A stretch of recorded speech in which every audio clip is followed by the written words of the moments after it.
Hi friends, എല്ലാവർക്കും നമസ്കാരം. Welcome back to ജയം ജേണി. നമ്മുടെ സ്വന്തം ഉണ്ണി മുകുന്ദൻ മാർക്കോ എന്ന് പറഞ്ഞിട്ടുള്ള ഗംഭീരമായിട്ടുള്ള സിനിമയ്ക്ക് ശേഷം, അത്ര വയലൻസ് കാണിച്ചിട്ടുള്ള ഒരു സിനിമയ്ക്ക് ശേഷം നല്ല റൊമാൻറ്റിക് സാധനം പിടിച്ചിട്ട് വരികയാണ് ഗെറ്റ് സെറ്റ് ബേബി എന്ന് പറഞ്ഞിട്ടുള്ള സിനിമയിലൂടെ. എല്ലാവരും പ്രതീക്ഷയോടെ കാത്തിരിക്കണം. ബിക്കോസ് ഓഫ് മാർക്കോയുടെ ഹിറ്റും ഉണ്ണിമുകുന്ദന്റെ തിരിച്ചുവരവും സൂപ്പർ സ്റ്റാർ എന്ന രീതിയിലൊക്കെ പുള്ളിക്കാരനെ കാണുകയും ഒരൊറ്റ പടം കൊണ്ട്. സോ പുള്ളി യഥാർത്ഥത്തിൽ സൂപ്പർ സ്റ്റാർ ആണോ? പുള്ളിന്റെ അഭിനയം അത്രമാത്രം മാറിയിട്ടുണ്ടോ? അതോ കുറെ ആളുകൾ പറയുന്ന പോലെ വയലൻസ് മാത്രമേ നടക്കുള്ളൂ എന്ന് പറയുന്നവരുണ്ട്, അതാണോ എന്നുള്ള ചോദ്യത്തിനൊക്കെയുള്ള മറുപടി ആയിരിക്കും ഈ സിനിമ എന്ന് പ്രതീക്ഷിക്കുന്നു. കണ്ടിട്ടുള്ള പോസ്റ്റേഴ്സും മറ്റു സംഭവങ്ങളും ഇതിലെ തീം ഒക്കെ വൻ പ്രതീക്ഷയുള്ളതാണ്. Let's watch get set babies trailer. Ready. കുഞ്ഞുങ്ങൾ ദൈവത്തിന്റെ ബ്ലെസ്സിംഗ് ആണ്. Truly God's gift. നമ്മൾ സിൻസിയറായിട്ട് വർക്ക് ചെയ്താൽ ദൈവം നമ്മുടെ കൂടെ ഉണ്ടാവും. I see that we have a gentleman in this class. Hi Arjun. എന്തിനാ മോനെ നീ ഗൈനക്കോളജി എടുത്ത്? ഇതിനൊക്കെ തന്നെ. നീ ഗൈനക്കോളജിസ്റ്റ് ആണെന്ന് ഞാൻ അവരോട് പറഞ്ഞിട്ടില്ല. അതെന്താ അത് പറഞ്ഞൂടെ? ഒരു പെണ്ണിന്റെ പ്രശ്നങ്ങൾ മറ്റാരേക്കാൾ കൂടുതൽ മനസ്സിലാക്കാൻ അവന് കഴിയും. പിന്നെ അവന് പഠിപ്പാണ് മെയിൻ. അവന് ഞങ്ങളെ പെൺപിള്ളേരൊന്നും നോക്കാൻ പോലും സമയം കിട്ടിയിട്ടില്ല.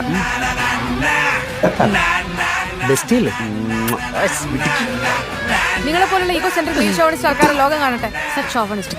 ചേച്ചി നമ്മളീ പാടൊക്കെ പെട്ടിട്ട് ഇതെങ്ങാനും വർക്കൗട്ട് ആയില്ലെങ്കിൽ ആവും.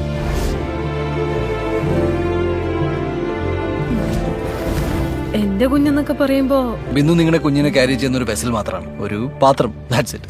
I think she is the apt candidate. Arjun BP low ആണ്. Make it fast.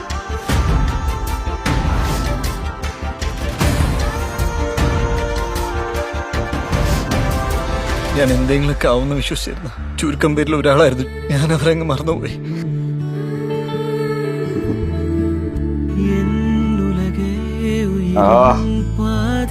അപ്പൊ നിങ്ങക്ക് ശത്രുക്കളൊക്കെ ഉണ്ടോ? ഉണ്ടല്ലോ. ഒരാൾ അല്പം ഒന്ന് വളരുമ്പോഴേക്കും വെട്ടിയിടാൻ ഒരു 100 പേരെങ്കിലും കാണും. ഏറെ നിങ്ങൾക്കിട്ടാണെങ്കിലും കൊള്ളുന്നത് ഞങ്ങൾക്കിട്ടാണെന്ന് അറിയാവുന്ന ആരോ ഒരാൾ.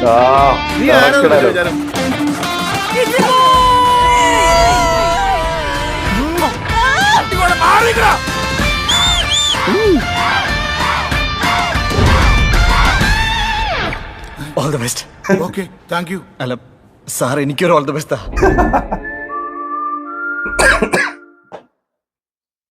നൈസ്, കൊള്ളാം. കാരണം നമുക്ക് ഫസ്റ്റ് എനിക്ക് തോന്നിയിട്ടുള്ള കാര്യം, അത് ഇനിയിപ്പോ മാർക്കോ എഫക്റ്റ് ആണെന്ന് അറിയില്ല, ഉണ്ണിമുകുന്ദന്റെ അഭിനയത്തിൽ ഒരുപാട് ചേഞ്ച് വന്ന പോലെ, കുറച്ചുകൂടി മെച്യൂരിറ്റി വന്ന പോലെ ഫീൽ ചെയ്യുന്നുണ്ട്. ആ കഥാപാത്രത്തിന്റെ ഇമോഷൻ എന്താണോ കറക്റ്റ് ആയിട്ട് ട്രെയിലർ കാണുമ്പോൾ അത് കറക്റ്റ് ആയിട്ട് മനസ്സിലാവുന്നുണ്ട്. എനിക്ക് അങ്ങനെ ഫീൽ ചെയ്തു. എത്ര പേർക്ക് അങ്ങനെ ഫീൽ ചെയ്തുള്ളത് കമന്റിൽ രേഖപ്പെടുത്തുക.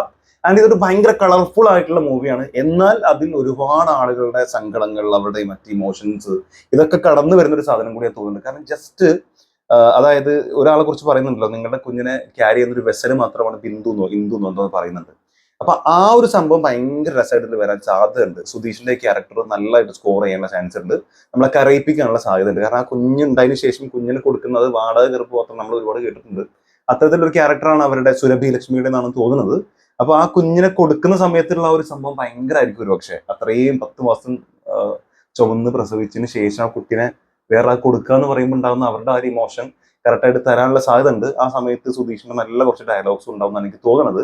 മാത്രമല്ല അവിടെ പറയുന്ന ഉണ്ണിമുകുന്ദന്റെ ഡയലോഗ് ബാക്ക്ഗ്രൗണ്ട് കൊടുത്തതും പിന്നെ വന്നൊരു സോങ്, ആ സോങ് എനിക്ക് ജസ്റ്റ് കുറച്ച് ഭാഗമുണ്ടെങ്കിൽ പോലും ശരിക്കും ഒരു സങ്കടം വരുന്ന രീതിയിലുള്ള ഒരു സാധനം എനിക്ക് ഫീൽ ചെയ്തു. അപ്പൊ അത്തരത്തിലുള്ള നല്ല കുറെ മൊമെന്റ്സ് ഉള്ള ഒരു സിനിമയാണെന്നാണ് തോന്നുന്നത്. പിന്നെ ഇതിൽ തോന്നിയ ഒരു പ്രശ്നം, നിഖില വിമൽ പേഴ്സണലി എനിക്ക് ഇഷ്ടമുള്ള ഒരു നടിയാണ്. പക്ഷെ എല്ലാവരും പറഞ്ഞ പോലെ സെയിം ടൈപ്പ് ക്യാരക്ടർ ചെയ്ത് എസ്പെഷ്യലി ചൂടാവുന്ന സമയത്ത് നീയാണ് എന്നെ ചേച്ചി വിളിക്കാൻ ചോദിക്കുന്ന സാധനങ്ങൾ, അത്തരത്തിലുള്ള ഈ ചൂടുള്ള സാധനങ്ങൾ ഒഴിവാക്കാനാണ് ബെറ്റർ എന്ന് തോന്നുന്നുണ്ട് എപ്പോഴും. കാരണം ഒരേ രീതിയിലുള്ള മോഡുലേഷൻസ്, ഒരേ രീതിയിലുള്ള ചോദ്യങ്ങൾ, ഒരേ രീതിയിലുള്ള ഭാവങ്ങൾ, അത് ഭയങ്കരമായിട്ട് നമുക്ക് റിപ്പീറ്റ് ചെയ്തിങ്ങനെ വരുന്ന പോലെ തോന്നുന്നുണ്ട് എന്നുള്ളതാണ്. ആ ഒരു സംശയം മാത്രമേ അതിലുള്ളൂ. അല്ലാത്ത പക്ഷം നല്ലൊരു സിനിമയായിരിക്കും. പിന്നെ ഒരു ആൺകുട്ടി ഒരു എന്താ പറയാ ഗൈനക്കോളജി എടുക്കുക, അങ്ങനത്തെ ഡോക്ടർ ആവുക എന്ന് പറയുമ്പോൾ നല്ല കാര്യമാണെങ്കിൽ പോലും ഈ സാധാരണക്കാരായിട്ടുള്ള കുറച്ച് നാട്ടുകാരുണ്ടല്ലോ, അതും പറയാനും അല്ലെങ്കിൽ അങ്ങനത്തെ ആളുകളൊന്നും കുറച്ച് കാണാൻ അവൻ ഗൈനക്കോളജിസ്റ്റ് ആക്കെ പറഞ്ഞിട്ടുള്ളൊരു ആക്കലുണ്ടല്ലോ, അത്തരത്തിലുള്ള കുറെ സാധനങ്ങളും അയാളുടെ കുറെ പ്രശ്നങ്ങളും ഒക്കെ പറഞ്ഞു പോകുന്ന നല്ലൊരു സിനിമയാണ് എന്ന് വിശ്വസിക്കുന്നു. ആൻഡ് ഓവറോൾ ഇതൊരു കളർഫുൾ സാധനമായിട്ടായിരിക്കും തരാൻ പോകുന്നത്. നമ്മളിപ്പോ ബ്രോഡാഡിയിലൊക്കെ കണ്ടുള്ള ഒരു കളർഫുൾനെസ് ഉണ്ടല്ലോ, ഭയങ്കര കളർഫുൾ സാധനം, അങ്ങനത്തെ ഒരു സാധനമാണെന്ന് എനിക്ക് തോന്നുന്നത്.